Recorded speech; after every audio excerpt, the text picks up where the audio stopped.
A single sentence can be a key turning a lock you never knew existed. For Sophia Reeves, a 24-year-old intensive care nurse drowning in her father's medical bills. That sentence was a simple observation. For Alexander Sterling, a man insulated from the world by billions of dollars, it was a crack in the foundation of his entire life. She was just trying to get through her shift. He was just another faceless tycoon in a suit. But when she saw the ring on his finger, a flicker of a memory became an inferno that would threaten to burn down a century-old dynasty. This isn't a fairy tale. This is the story of how a casual remark in a hospital corridor unraveled a web of lies, betrayal, and a secret that one of America's most powerful families thought was buried forever. The fluorescent lights of Metropolitan General Hospital hummed, a monotonous tune, a sound Sophia Reeves knew better than her own heartbeat. It was the soundtrack to her life, the beep of monitors, the soft whoosh of ventilators, the low murmur of conversations that never seemed to change. At 10:30 p.m. on a Tuesday, the hospital was in its nightly lull, a brief respite between the evening rounds and the late-night emergencies. Sophia leaned against the cool, stainless steel counter at the nurse's station, rolling her shoulders to work out a knot of exhaustion. Every muscle ached with a fatigue that was more than physical. It was the soul-deep weariness of watching her, Father Marcus, slowly fade in a sterile beige room 4 floors down. The bills were a tidal wave, threatening to drown them both, and no amount of overtime could keep them afloat. The elevator chimed, pulling Sophia from her thoughts. A man stepped out, and an invisible curtain of silence seemed to fall over the ICU. He wasn't just well-dressed, he was sculpted from a different material than the rest of the world. His suit, charcoal grey so dark it was nearly black, fit him with the precision of a surgeon's scalpel. His shoes gleamed even under the hospital's harsh lights. He had the kind of quiet, absolute confidence that doesn't need to be announced. It simply is. The few staff members in the corridor instinctively lowered their voices. Dr. Harrison, the head of the private wing, approached with the kind of deference usually reserved for royalty. "Mr. Sterling," Dr. Harrison said, his voice carefully modulated, "thank you for coming personally. Mrs. Whitmore's condition has stabilized, but we wanted you to review the cardiac monitoring results yourself." Sophia grabbed a clipboard and a cup of water, her professional smile sliding into place as she approached. "Good evening, Mr. Sterling. Can I get you anything while Dr. Harrison prepares the files?" The man didn't look at the clipboard. His eyes, a startlingly clear shade of steel grey, met hers for a brief, dismissive moment. "Just coffee, Black." His voice was low and resonant, a cello in a room of tin whistles. "Coming right up," Sophia said, retreating to the small break room adjacent to the nurse's station. Her colleague Jessica sidled up to her as she poured the coffee. "Get a load of Mr. A. Moneybags," Jessica whispered. "Thinks he owns the place. $10 says he's Alexander Sterling." Sophia frowned as she stirred the coffee. "Who?" "Alexander Sterling. Sterling Medical Technologies. They own half the equipment in this hospital. My brother used to work construction on one of their research facilities before he got laid off. That guy's picture is in the business section every other week. They say he's ruthless. Turned his family's millions into billions before he was 35. Sophia glanced through the break room door at the man. He was studying a tablet, his profile sharp and severe against the fluorescent lighting. He looked less like a businessman and more like a predator resting between hunts. She picked up the coffee cup and saucer. "Well, to me, he's just another visitor who wants black coffee." She walked back to where he stood and set the coffee on the nearby counter. "Here you are, sir." As he reached for the cup, his hand emerged from his perfectly tailored cuff, and on his right ring finger, nestled against his skin, was a ring that made Sophia's breath catch in her throat. It wasn't the size or the gleam that stopped her, it was the design. an intricate masculine signet ring made of pale, buttery gold. Etched into the flat face was a sigil, a stylized phoenix, its wings spread wide, with a single tiny sapphire set in its eye, sparkling like a captured star. The band itself was unique, carved to look like intertwined feathers. Sophia's mind reeled. She saw the same ring, not gleaming under hospital lights, but resting in a small, velvet-lined box on her father's bedside table. Marcus's ring was identical, in every detail, down to the tiny, impossibly blue sapphire eye. It was his most cherished possession, the one thing he'd refused to sell, even when the medical bills became a crushing weight, threatening to destroy them both. "My mentor," he'd always said, his voice thin and weary, "gave it to me when he was dying. It's a promise, Sophia, a promise of what's right."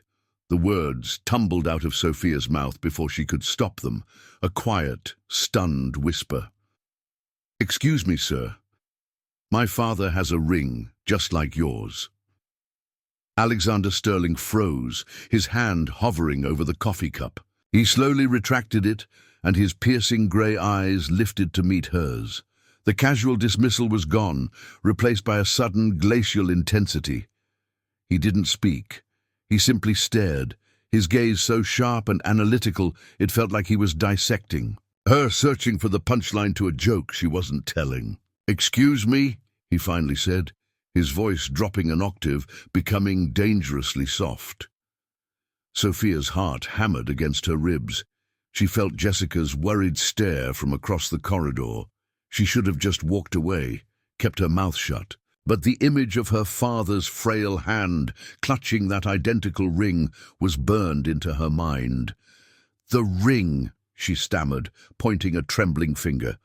"On your hand. It's the same as my father's. The phoenix, the little sapphire, everything." A flicker of something unreadable crossed his face. Not surprise, not recognition, but something harder, darker. He slowly turned his hand over, examining the ring as if seeing it for the first time. "That's impossible," he stated. It wasn't a guess. It was a verdict. "But it's not," Sophia insisted, her voice gaining a desperate edge. "He's had it my whole life. His mentor gave it to him before he died. It's one of a kind," he told him. Alexander Sterling placed his hand flat on the counter, the ring a silent golden accusation. His gaze was cold steel.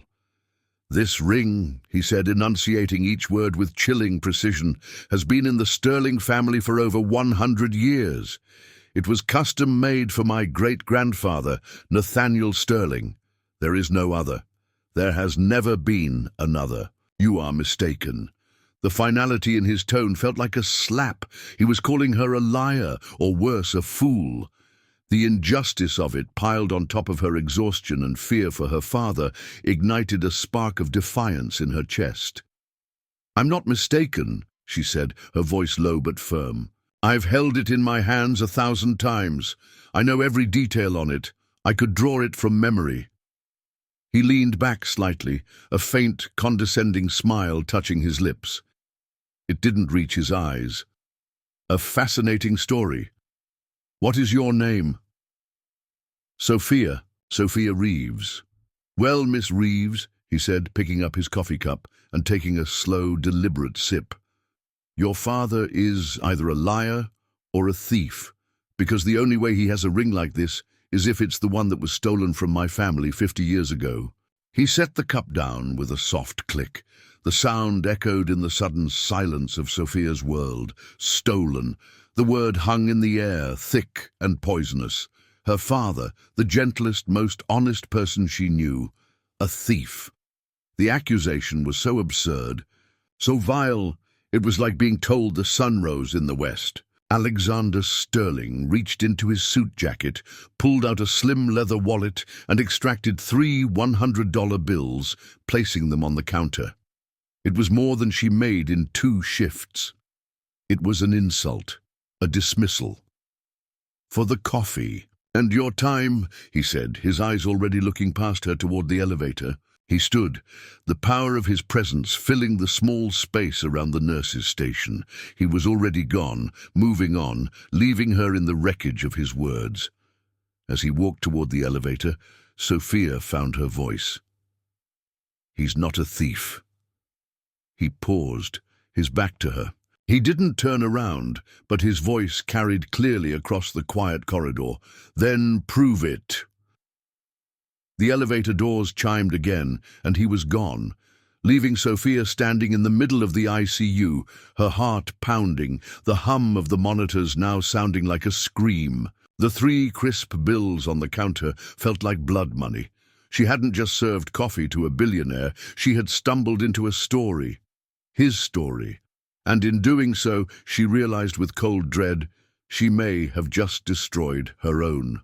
The drive to the oncology ward was a blur of elevator rides and the anxious thumping of her own heart. Alexander Sterling's words echoed in her head. A liar or a thief. It was preposterous. Marcus Reeves was a man who would walk back into a store to return a few cents of extra change. The accusation was a poisoned dart, and Sophia felt its venom spreading through her. She found her father sleeping, his face pale and sunken against the pristine white of the hospital pillow. The ever-present beep of the cardiac monitor was a fragile, rhythmic reassurance. On the small bedside table, next to a glass of water and a well-worn book of poetry, sat the small, dark blue velvet box. With trembling hands, Sophia picked it up. The velvet was worn smooth in places from years of handling. She opened the lid. There it was, the pale gold ring catching the low light from the hallway, the phoenix with its proud spread wings, and the eye, a tiny sapphire that seemed to hold a universe of secrets. It was identical. There was no question. "Sophia, honey, is that you?" Laura's voice was weak, raspy. Sophia quickly shut the box and turned, forcing a smile. "Hey, Dad, I didn't mean to wake you. You're late. Rough shift?" Marcus's eyes, though clouded with illness and medication, were still sharp, still full of a fierce intelligence that had been Sophia's anchor her entire life. The usual. Sophia couldn't bring herself to tell the truth. How could she voice such a monstrous accusation to this frail man? "How are you feeling?"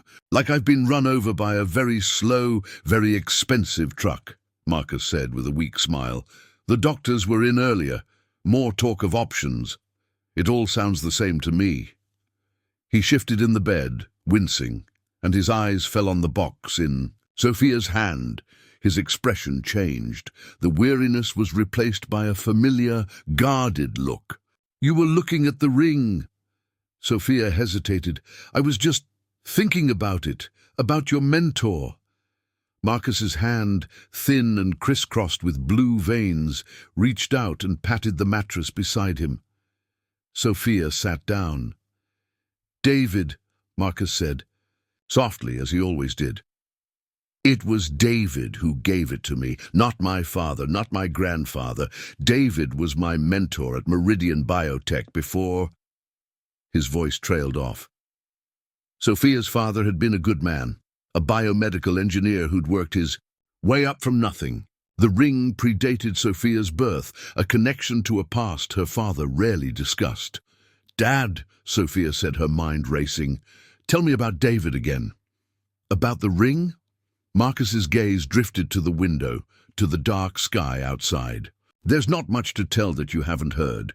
David was a quiet man, a brilliant man, an engineer like me. He worked for a competitor to Sterling Medical back in the 70s. He said the ring was payment for a promise that was broken by powerful men." "What kind of promise?" Sophia pressed, trying to keep her voice casual. "He never said exactly, only that it was about recognizing what was right. He made me swear to never sell it, to keep it safe. He said, one day it might be the only proof we have." "Proof of what?" A flicker of fear, real and raw, crossed Marcus's face. She looked at Sophia, his eyes pleading. Leave it be, Sophia. It's an old story, a sad story. It has nothing to do with us anymore. Some doors are best left closed. But, Dad, what if someone else has reason to open that door? The words were out before she could stop them. Marcus's grip on her hand tightened, and Sophia saw the spike on the heart monitor. What do you mean? What happened? Sophia saw the panic in his eyes and cursed herself. Nothing, it's nothing, just a stupid thing at work.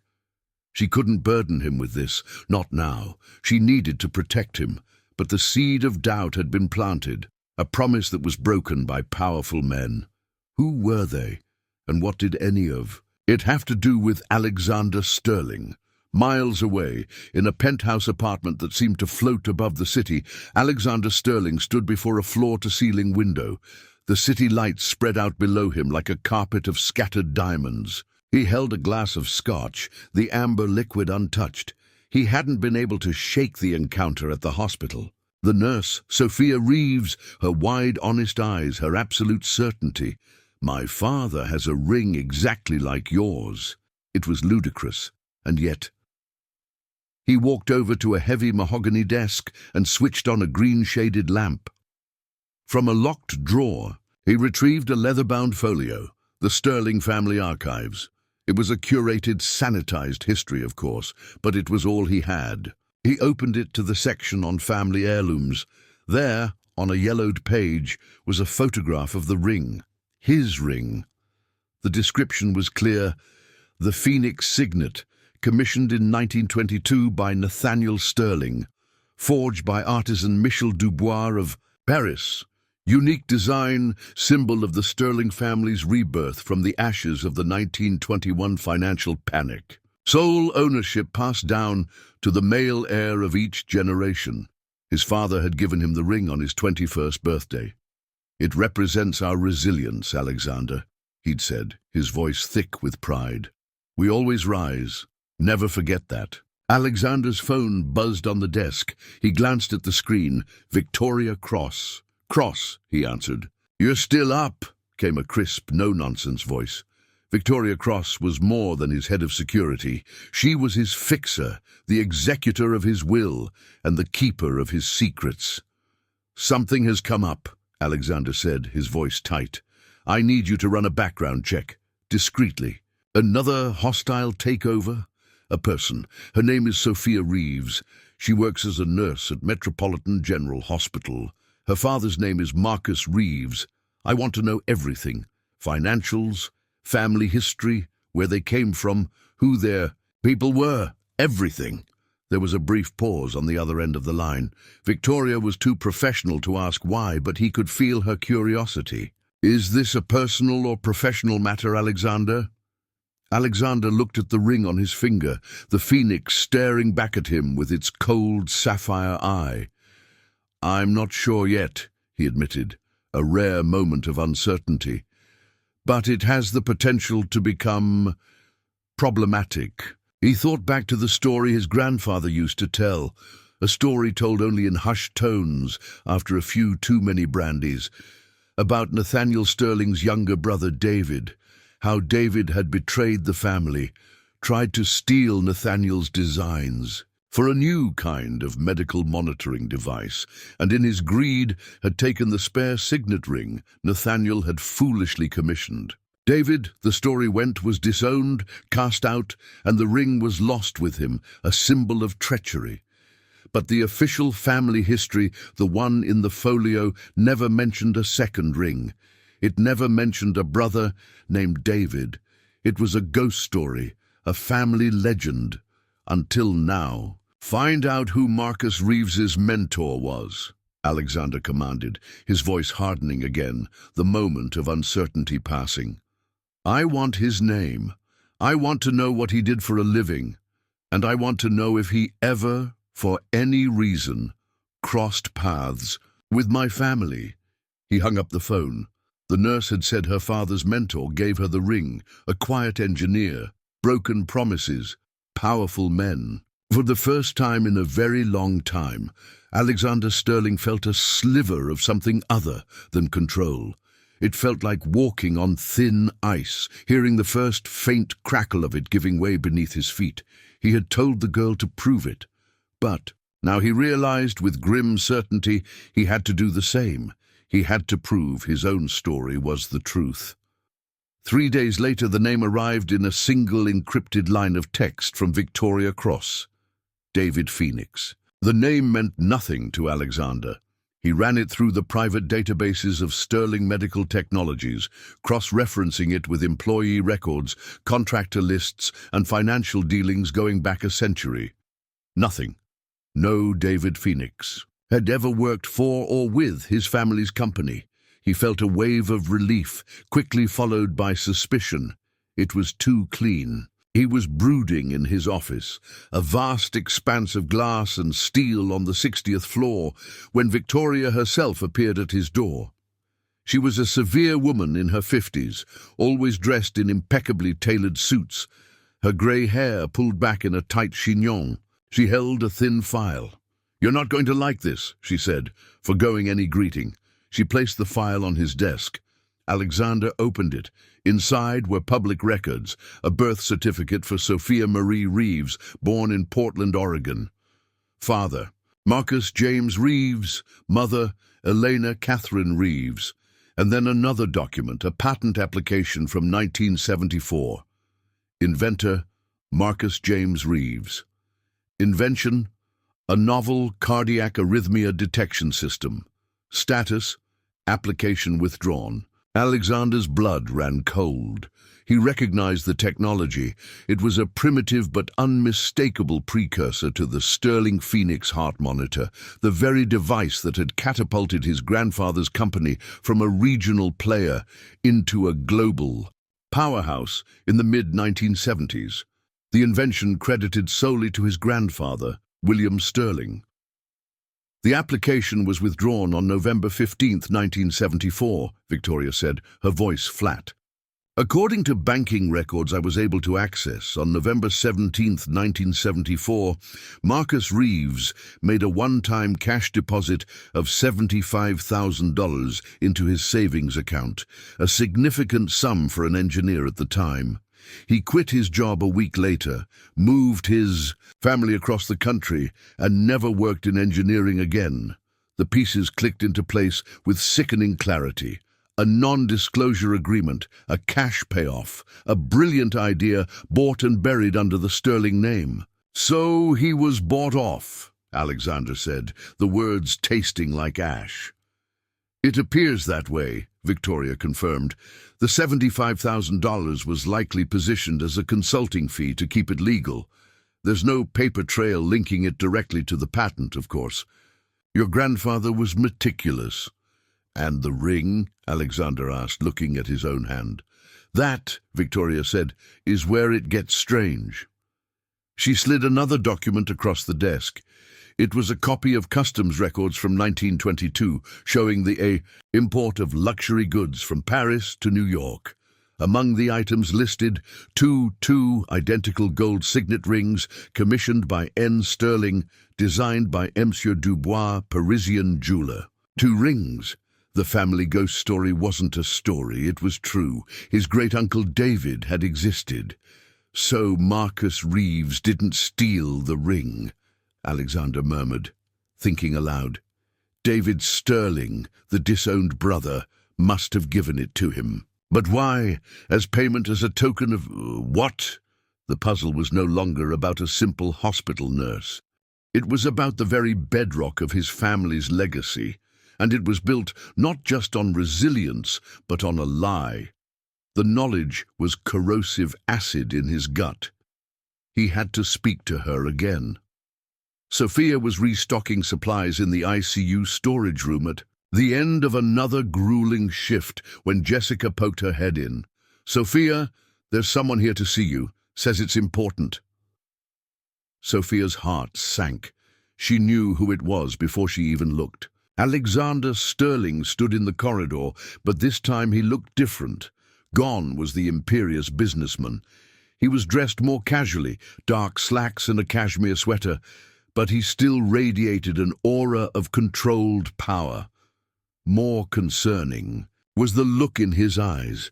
It wasn't the cold dismissal from their first encounter. It was something deeper, more complex. "Miss Reeves," he said, his voice quiet but carrying clearly. "I need to speak with you." Jessica shot her a nervous look. "Sophia, you don't have to." "It's okay," Sophia said, untying her scrubs top from around her waist. "I'll be right back." She followed him to a quiet alcove near the hospital's main entrance, away from the bustle of the lobby. The weight of whatever revelation he carried was palpable. "Your father's mentor," Alexander began, getting straight to the point. "His name was David Phoenix. It wasn't a question." Sophia flinched. How did he know that? "Yes, what of it?" "He was an engineer. In 1974, your father filed a patent for a cardiac monitoring system." Alexander watched her face carefully, gauging her reaction. "My grandfather launched a device based on an identical design a year later. It made my family a fortune." Sophia's mind went blank. She knew her father was an engineer, but the details of his work were a fog. He never spoke of his career, only of his disappointment. "I don't know anything about that," she said honestly. "I think you do," Alexander countered, his voice sharp, with impatience. "Or your father does. My grandfather, William Sterling, stole that design from your father and forced him to sign a non-disclosure agreement. Your father withdrew his patent and accepted a cash payment. This isn't about a stolen ring anymore, Miss Reeves. This is about corporate theft. And I think your family knows exactly what happened." The accusation hung in the air between them. But there was something different about his tone. This wasn't the arrogant dismissal from their first encounter. There was a weight to his words, a gravity that suggested he was grappling with something that disturbed him. "My father never told me about any of this," Sophia said, her voice small. "Then ask him," Alexander said, "because there's more. David Phoenix, your father's mentor, he wasn't just some sympathetic colleague. He was David Sterling, my great-uncle, the brother who was supposedly cast out for betraying the family." Sophia stared at him, bewildered. "David Sterling. I've never heard that name in my life." "That's because he changed it. When he was disowned, he abandoned the family name entirely. But the ring—" Alexander held up his hand, showing the signet. "This ring has a twin. And that twin was given to your father by my great-uncle as proof of the crimes committed against both of them." They stood in the hospital alcove, two people from completely different worlds, bound together by a mystery that spanned generations. "I need to see your father," Alexander said finally. "I need to hear his story." Sophia's protective instincts flared. "He's sick. He's been through enough." "Miss Reeves," Alexander said, his voice softening slightly, "I think your father has been carrying a burden for 50 years. Maybe it's time someone helped him share that load." The next morning, Sophia sat beside her father's bed, the weight of revelation heavy on her shoulders. Marcus was having a good day, alert, relatively pain-free, and eager for company. "Dad," she began carefully, "I need to ask you about David again. About what really happened in 1974. Marcus's expression grew guarded. "Why the sudden interest, honey? Because someone else is asking questions. Someone who might have answers to things that have troubled you for decades." She told him about Alexander Sterling, about the accusations, about the patent and the stolen design. As she spoke, she watched her father's face change, the careful mask falling away to reveal old pain, old anger, and something that might have been relief. "So," Marcus said when she finished, "the Sterling name has finally come back to haunt us. Dad, tell me the truth. All of it." Marcus closed his eyes for a long moment, then opened them, meeting his daughter's gaze with a clarity she hadn't seen in months. "Your mother and we were so young when it happened. You were just a baby. I had developed this heart monitoring system, spent 2 years perfecting it, working nights, weekends, every spare moment. I thought it would change everything, would secure our future. He paused, gathering strength. I made the mistake of trusting a colleague at Meridian Biotech, a man named Thomas Walsh. I showed him my prototype, excited to share what I'd accomplished. 6 months later, Walsh left for a position at Sterling Medical Technologies. A year after that, Sterling launched the Phoenix Heart Monitor, my design stolen right down to the algorithms. Sophia felt sick. What did you do? What could I do? I was nobody. They were a dynasty. But then David found me. Marcus's voice grew stronger as he recounted the story. David Phoenix, he called himself. He sought me out, said he'd heard what happened through the engineering community, but he wasn't just sympathetic. He understood. He'd been betrayed by his own family, cast out for refusing to stay silent about their business practices. He was David Sterling, Sophia said softly. Marcus nodded. I suspected, but he never confirmed it. He was a broken man, Sophia, brilliant but broken. He'd been erased from his own family's history, his contributions stolen and credited to others. When he gave me the ring, he said it was meant to be shared between brothers, between partners, building something good. But greed had corrupted that vision. The men who came to threaten you, Sterling's enforcers, Marcus confirmed, his voice hardening. They made it very clear what would happen if I fought them. They had photographs of you as a baby, of your mother at the grocery store. They told me what a shame it would be if anything happened to my beautiful family. Sophia felt tears sting her eyes. So you signed their papers?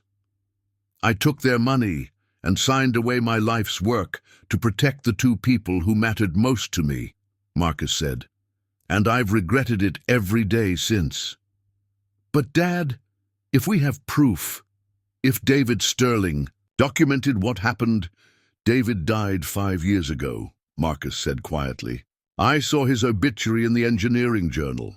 David Phoenix, it said, survived by no one. Even in death, he couldn't reclaim his real name. The room fell silent except for the steady beep of the heart monitor. Sophia looked at her father, really, looked at him, and saw not just the sick man wasting away, but the brilliant engineer who'd been crushed by forces beyond his control. There might be a way to make this right, she said finally. At that moment there was a soft knock on the door. Alexander Sterling stood in the doorway, his expression uncertain, almost vulnerable. Mr. Reeves, he said, stepping into the room. My name is Alexander Sterling. I believe you knew my great-uncle, David. Marcus studied the younger man for a long moment, taking in the strong jaw, the intelligent eyes, the bearing that spoke of privilege and power. You look like him, Marcus said finally.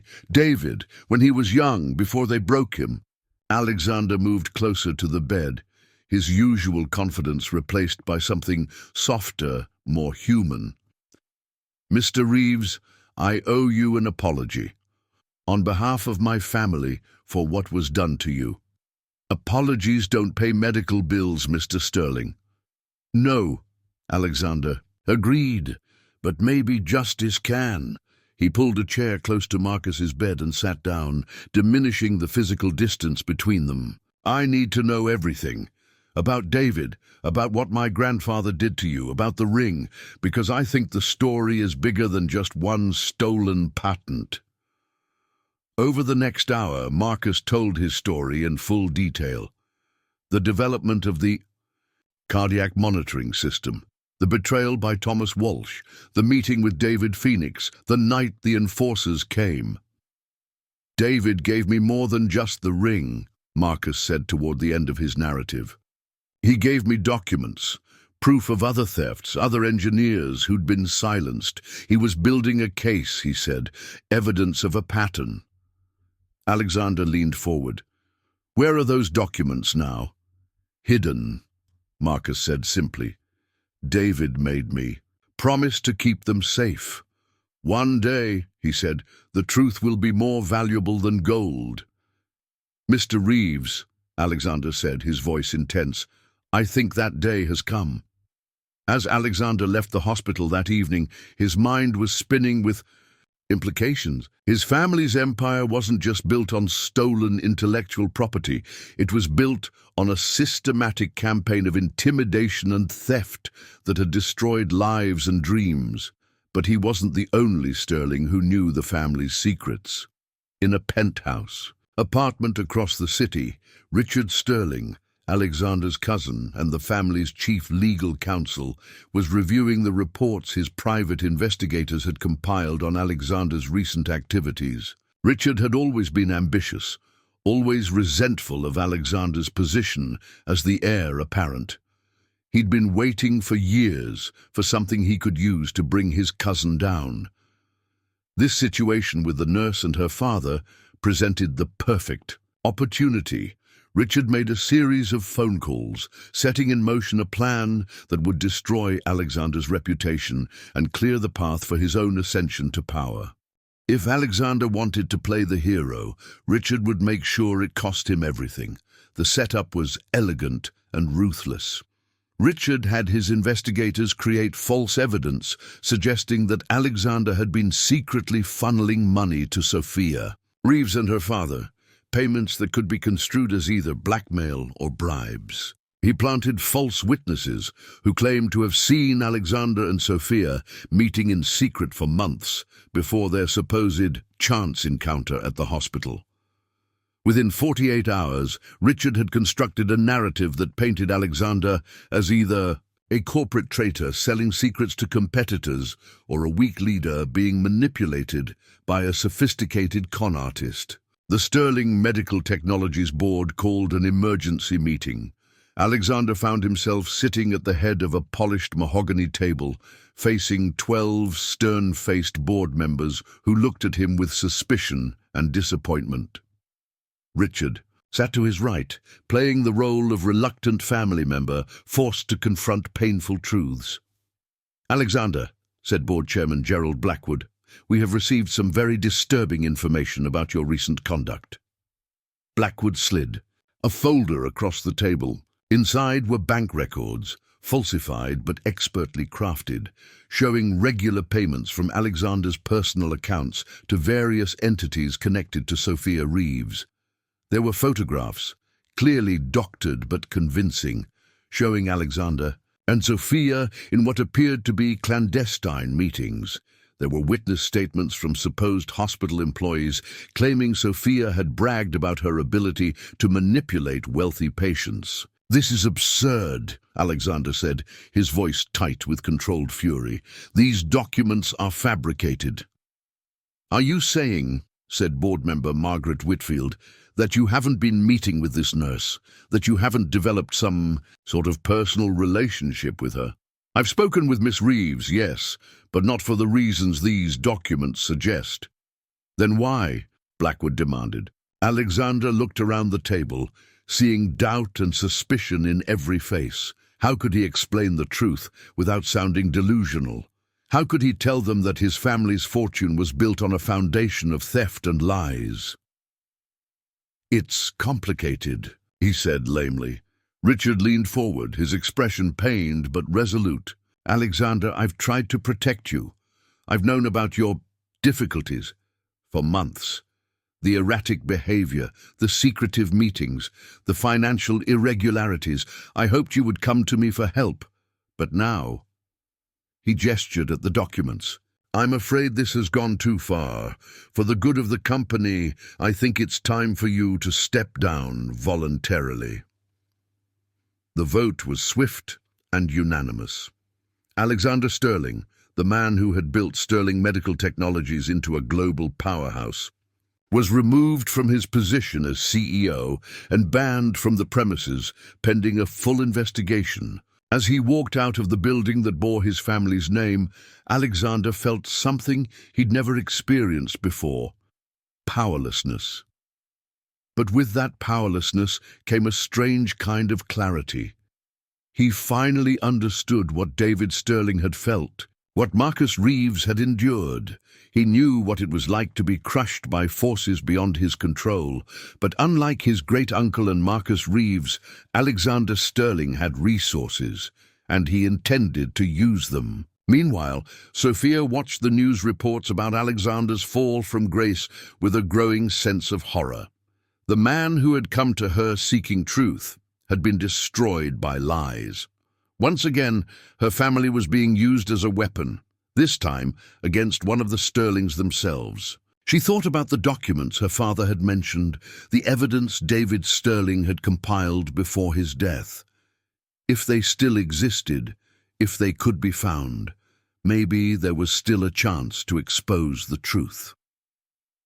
That night, she sat beside her father's bed and asked the question that would change everything. "Dad, where did you hide David's papers?" Marcus looked at his daughter for a long moment, seeing in her eyes the same determination that had driven him as a young engineer, the same refusal to accept injustice that had motivated David Sterling's decades-long quest for vindication.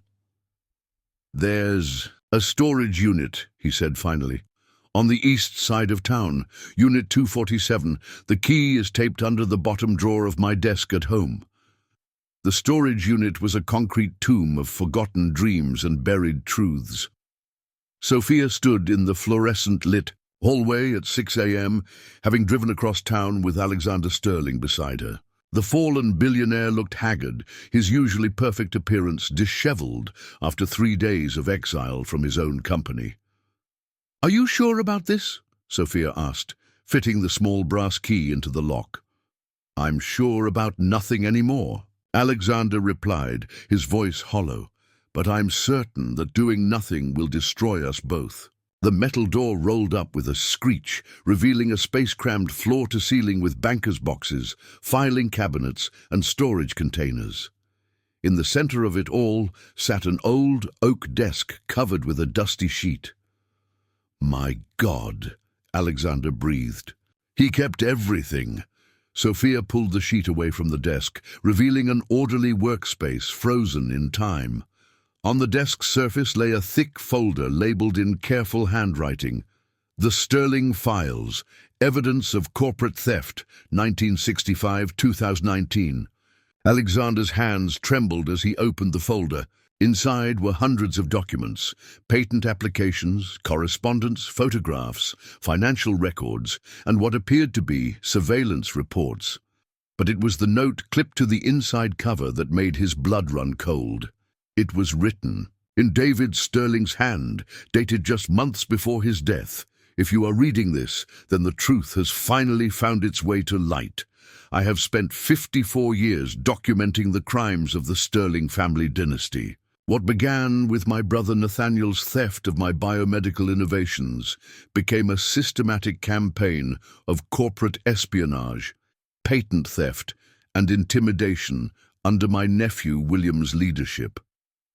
The evidence contained in these files represents the stolen dreams of 47 inventors, the suppressed innovations that could have changed the world, and the lives destroyed to protect Sterling Medical Technology's reputation.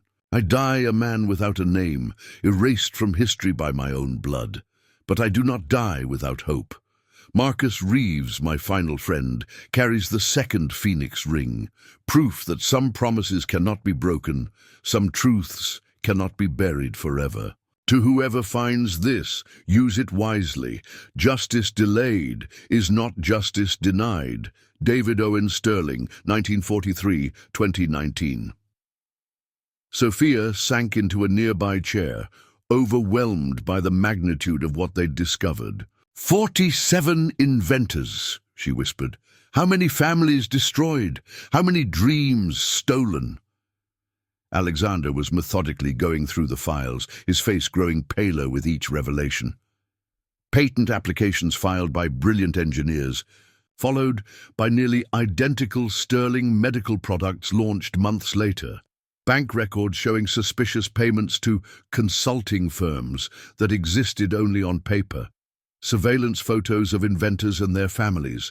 Legal documents forcing inventors to sign away their rights under threat of financial ruin or worse. Here, Alexander said, holding up a thick manila envelope labeled Marcus Reeves, Cardiac Monitoring Theft, 1974-1975. Inside were copies of Marcus's original patent application, surveillance photos of a young Sophia as a baby, and a memo. From William Sterling to his security chief, Reeves neutralized, Phoenix contained, ensure no future contact between subjects. But it was the next document that stopped them both cold. It was a letter from David Sterling to a lawyer dated 1975, outlining a plan to expose the family's crimes. At the bottom, in red ink, someone had written, "Intercepted, W.S." William intercepted David's attempt to seek legal help, Alexander realized. That's why David never came forward. Every time he tried to expose the truth, the family was one step ahead. Sophia was examining another box when she found something that made her gasp. It was an audio cassette labeled Insurance Policy, 1974. Beside it was an old tape recorder. With shaking hands, she inserted the cassette and pressed play. The voice that emerged was younger, but unmistakably David Sterling's. "This is David Sterling, recording on November 20th, 1974. What I am about to document is a conversation I witnessed between my nephew William Sterling and his security chief, Harold Cross, regarding the theft of Marcus Reeves's cardiac monitoring system." The recording was devastating. In crystal-clear audio, they heard William Sterling's voice detailing the surveillance of Marcus's family, the intimidation tactics to be used, and the plan to force Marcus to sign away his rights. "The Reeves invention will be ours within a month," William's voice said with chilling matter-of-factness. "Cross, I want you to make sure Reeves understands what's at stake. His wife, his baby daughter, such a beautiful family. It would be a shame if anything happened to them." The recording continued for 20 minutes, documenting not just the Reeves case, but several other thefts, complete with William Sterling's explicit approval of intimidation tactics. "This is it," Alexander said, his voice barely above a whisper. "This is enough to destroy Richard, to expose everything." But Sophia was reading another document, one that made her face drain of color. "Alexander," she said urgently, "there's more. Richard isn't just continuing the family tradition. According to this, he's been planning to eliminate you for years." She showed him a folder labeled with detailed psychological profiles of Alexander, plans to discredit him, and communications with board members dating back 5 years. Richard hadn't simply seized on an opportunity. He'd been systematically positioning himself to take over the company. "The corruption runs deeper than we thought," Sophia said. "Richard's father, Robert Sterling, was William's enforcer. He's the Harold Cross from the recording. Richard inherited not just wealth, but a complete network for corporate espionage and theft." Alexander stood in the storage unit, surrounded by evidence of his family's crimes, feeling the weight of generations of corruption crushing down on him. "What do we do with all this?" "We give the victims their voices back," Sophia said firmly, "every single one of them." Over the next week, working in secret, Alexander and Sophia methodically catalogued the evidence. They identified the 47 inventors whose work had been stolen, tracked down surviving family members, and prepared a comprehensive case that spanned 60 years of corporate crime. But they weren't the only ones busy. Richard Sterling, sensing that his position might be threatened by whatever Alexander was planning, decided to strike first. Using his connections in law enforcement and the media, Richard began spreading a story that Alexander had suffered a complete mental breakdown and was now making wild accusations against his own family to avoid accountability for his own alleged crimes. The narrative was sophisticated and believable. Alexander Sterling, disgraced former CEO, was desperately trying to salvage his reputation by fabricating an elaborate conspiracy theory involving his dead great-uncle and a nurse who had obviously seduced him. The story gained traction quickly. Financial news channels ran segments about the fall of a dynasty, while tabloids speculated about Alexander's mental health. Sophia found herself followed by photographers and bombarded with requests for interviews about her relationship with Alexander. The pressure was enormous, but Sophia remained focused on her father. Marcus's condition had been steadily deteriorating, and she knew that time was running out. If they were going to expose the truth, it had to be soon. The opportunity came in an unexpected way. Sterling Medical Technologies was hosting its annual shareholders' meeting, a grand affair traditionally used to announce new products and celebrate the company's success. This year, Richard planned to use it as his coronation, officially taking over as permanent CEO. But shareholders' meetings are public events, and while Richard could control the board and the media to some extent, he couldn't prevent stockholders from attending. Alexander still owned a significant block of Sterling Medical Technologies stock, enough to demand time to address the shareholders. It was a right that couldn't be legally denied, no matter what Richard wanted. "We'll have one chance," Alexander told Sophia as they prepared their presentation. "One moment to tell the truth before Richard has me removed from the building." The shareholders' meeting was held in the grand ballroom of the Metropolitan Hotel. 300 investors, board members and media representatives filled the elegant space. Richard Sterling stood at the podium, resplendent in a perfectly tailored suit, delivering a speech about Sterling Medical Technologies' bright future under new leadership. "The unfortunate events of recent weeks," Richard was saying, "have shown us the importance of stability and clear-thinking leadership. I am honored to guide this company into its next chapter, building on the solid foundation laid by my grandfather and great-grandfather." That's when Alexander Sterling walked into the ballroom. A murmur rippled through the crowd as he strode down the center aisle, followed closely by Sophia. He looked different from the polished executive they'd known. His hair was slightly too long, his suit slightly wrinkled, his eyes carrying the weight of terrible knowledge. Richard's smooth speech faltered. "Security," he said quietly into his microphone. "Mr. Sterling has a legal right to address the shareholders," said the meetings. Parliamentarian, an elderly lawyer who'd been presiding over these events for decades. "He owns 14% of the company's stock." Richard's face darkened, but he stepped aside. "Of course, though I should warn everyone that Alexander has been under considerable stress lately."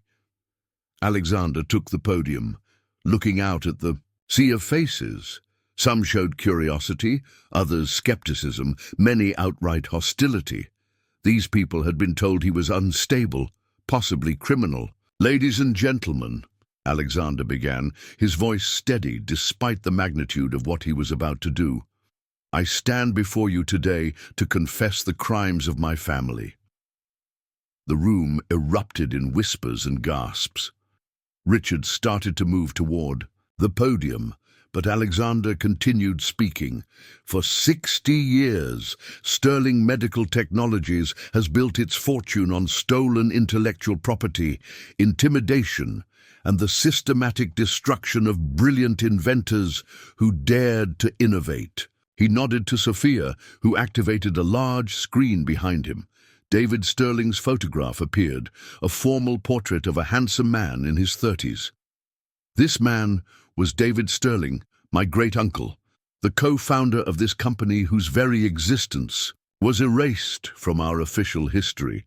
The phoenix in our logo, the name of our most successful product line, it all comes from David's vision of medical technology that rises from the ashes of human suffering to create hope and healing.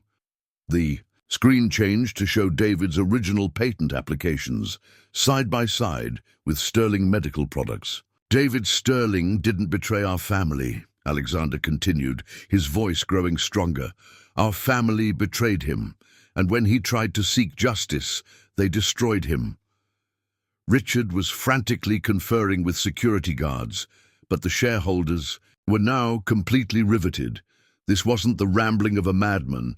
It was a detailed, documented confession. Sophia stepped to a second microphone. "My name is Sophia Reeves. My father, Marcus Reeves, is dying in the oncology ward of Metropolitan General Hospital. 50 years ago, Sterling Medical Technologies stole his life's work, a cardiac monitoring system that has saved millions of lives and generated billions in revenue. She activated an audio player, and William Sterling's voice filled the ballroom. The Reeves invention will be ours within the month. Cross, I want you to make sure Reeves understands what's at stake. His wife, his baby daughter, such a beautiful family. The reaction was immediate and visceral. Gasps, shouts of disbelief, several people rising from their seats. This wasn't corporate hardball.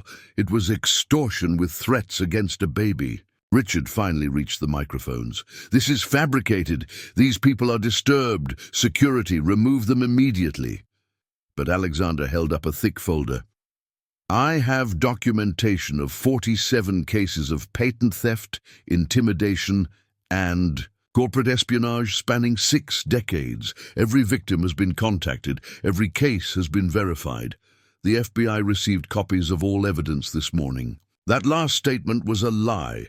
They hadn't gone to the FBI yet, but it had the desired effect. Richard's face went white as he realized the magnitude of what was being exposed.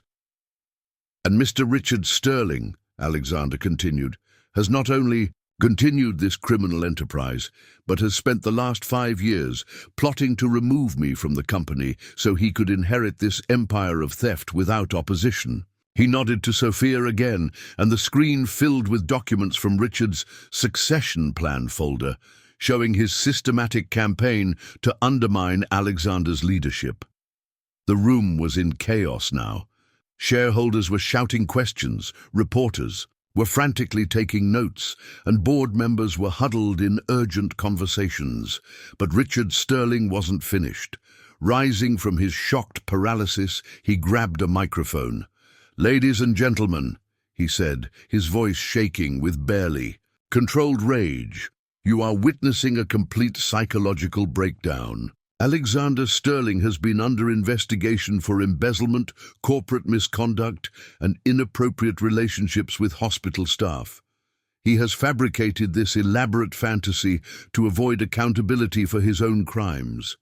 He gestured toward Sophia with contempt. "This woman has been manipulating Alexander for months, feeding him these delusions in exchange for financial payments. The so-called evidence you've seen has been fabricated by a desperate man and his accomplice. It was a masterful counterattack, playing on every prejudice and assumption the wealthy shareholders might have about a working-class nurse who had somehow ensnared a billionaire." For a moment, the room's energy shifted, but Sophia Reeves had spent her entire life fighting for her father's honor, and she wasn't about to be silenced now. "Mr. Sterling," she said, her voice clear and strong, "if this evidence has been fabricated, then explain this." She held up 2 rings, her father's worn gold band and its pristine twin from David Sterling's archive. These rings were commissioned as a set in 1922 by Nathaniel Sterling.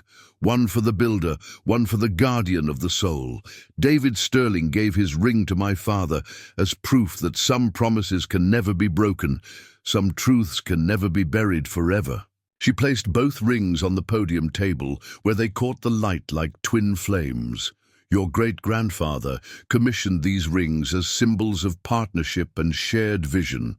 Your family turned them into symbols of theft and betrayal. But today, they become symbols of justice finally served. The room fell silent. Even Richard seemed momentarily speechless. That's when Marcus Reeves entered the ballroom. He was in a wheelchair, pushed by a hospital orderly, his frail form dwarfed by the elegant surroundings. But his eyes were clear, and his voice, though weak, carried the unmistakable authority of a man finally ready to tell his truth. "My name is Marcus James Reeves," he said into the sudden hush. 50 years ago, I was a biomedical engineer with a dream of saving lives through better cardiac monitoring. Sterling Medical Technologies stole that dream, threatened my family, and forced me to sign away my life's work. He paused, gathering strength, then continued. I have lived with that injustice for half a century, watching my stolen invention save millions of lives while I could barely afford to save my own. I kept silent to protect my family, but I will not die silent. The old man's testimony was devastating in its simple honesty. Here was no conspiracy theorist or manipulative seductress, but a dying engineer finally ready to reclaim his legacy. David Owen Sterling, was the bravest man I ever knew, Marcus continued. Cast out by his own family for refusing to participate in their crimes, he spent his life documenting their theft and intimidation. He gave me his ring not as payment or symbol, but as proof. Proof that integrity has a value money cannot buy. Richard made one final desperate play. Ladies and gentlemen, this is theater. A dying man, coached by his daughter and her accomplice, Mr. Sterling. The voice cut through Richard's protest like a blade. It came from the back of the ballroom, where a severe woman in a navy suit had entered with two men in dark clothing. Victoria Cross, Alexander's former head of security, walked down the aisle with FBI agents at her side. Mr. Richard Sterling, she announced clearly, you are under arrest for conspiracy, fraud, and corporate espionage. You have the right to remain silent. The arrest was swift and professional. Richard Sterling, scion of a medical technology dynasty, was led away in handcuffs while shareholders, reporters, and board members watched in stunned silence. Victoria approached Alexander with a slight smile, the first he'd ever seen from her. I've been investigating the family's activities for 3 years, she said quietly. Your great-uncle David contacted me shortly before his death. He gave me copies of everything, with instructions to act if the family ever tried to destroy you. When Richard moved against you, I knew it was time. Alexander stared at her in amazement. You knew? All this time? David Sterling was a remarkable man, Victoria replied. Even in exile, even in disgrace, he protected the people he loved, including you. In the weeks that followed, the Sterling medical technologies scandal dominated headlines around the world. The FBI investigation uncovered a network of corporate espionage that spanned decades and involved hundreds of stolen patents. Richard Sterling was convicted on multiple federal charges and sentenced to 25 years in prison. But the real victory wasn't Richard's downfall, it was the resurrection of forgotten dreams. Alexander Sterling, reinstated as CEO by a chastened board of directors, established the David Owen Sterling Foundation for Innovation Justice. The foundation's first act was to locate the families of all 47 inventors whose work had been stolen, offering both financial compensation and public recognition of their contributions to medical science. Marcus Reeves lived to see his cardiac monitoring system properly credited to his name, and to see his medical bills covered by a foundation dedicated to helping victims of corporate theft. More importantly, he lived to see his daughter honored as a hero for her courage in speaking truth to power. The Sterling Medical Technologies logo was redesigned to show two phoenixes, one representing innovation, one representing integrity, rising together from shared flames. It was a symbol of partnership rather than conquest, of collaboration rather than theft. 6 months after the shareholders' meeting, Sophia found herself in a place she could never have imagined. The boardroom of Sterling Medical Technologies, not as a victim, but as the Director of Innovation Ethics, tasked with ensuring that the company's future would be built on genuine innovation rather than stolen dreams. Alexander approached her after the Foundation's first board meeting, extending a small velvet box. "This belongs to your family," he said. Inside was David Sterling's ring, polished to its original glory, but bearing inside the inscription Sophia had discovered. David Owen Sterling, Guardian of Truth, 1943-2019. David gave his ring to your father as proof, Alexander continued. Now that the truth is known, that proof has served its purpose. But I think David would want your father to keep it as a symbol of justice finally served. Sophia looked at the two rings, her father's worn but cherished band and its restored twin. Two phoenixes, finally reunited after decades of separation.